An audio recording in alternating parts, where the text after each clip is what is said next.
first question mo. Let's go, Chris, Sauce, Tomo. First question. Anong gagawin mo kung may jowa ka at biglang bumalik ang totga mo? Sorry. Wow. Hindi na jowa ang tawag. Ano Juwa. Juwa na pala. Oo, ganyan sa Melbourne. Uso sa Melbourne yan eh. Jua. Juwa. So, anong gagawin mo kung may jowa ka na tapos biglang bumalik yung totga mo? Oh my God! Ako personally po, hindi din No, ako... gagawin natin spiritually. Spiritually, anong gagawin mo? Hindi din po ako papasok kasi sa relationship hanggang hindi pa ako fully healed and move on even sa totga or sa taong inaantay ko and sa taong nawala sa akin na hindi ko pa gusto mawala. And for me, hindi pa naman siya yung true love, totga pa lang naman siya. So, yun pa. Di daw siya papasok sa relasyon. Oh. Victoria! Ako po, I can relate. Kasi meron din po akong Adi, congrats. Meron din po kasi akong totga. And ang masasabi ko po kasi dyan, kung hindi naman po talaga workable ngayon, wag po rin natin i-close yung doors sa mga taong gustong magmahal sa atin. At talagang may care sa atin. And ako kasi, kung may jowa ko ngayon, pipiliin ko yung jowa ko. Kasi ako kasi, I always have this mindset na date to marry ako.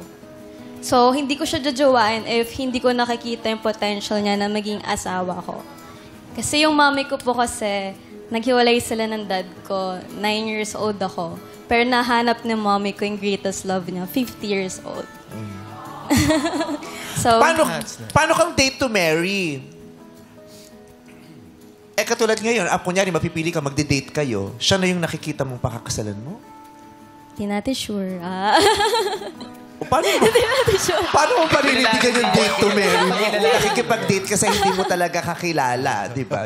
Of course, kailanin po na may... Hindi mo naman siya kilala. Magde-date kayo mamaya kung sakaling mamimit mo siya. Sige.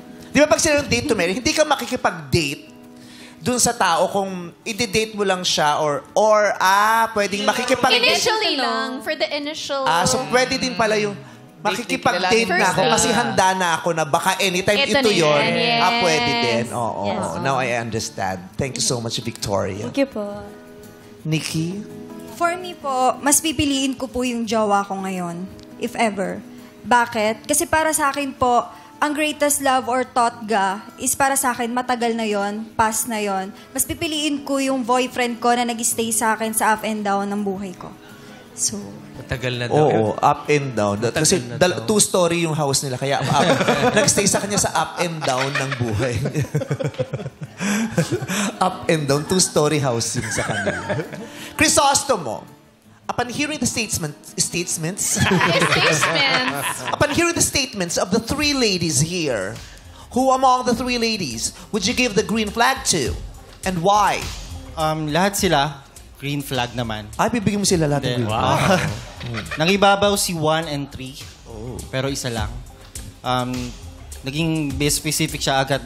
Pinunto niya agad. So, I give it a shot. Number 3. Number 3. Number 3.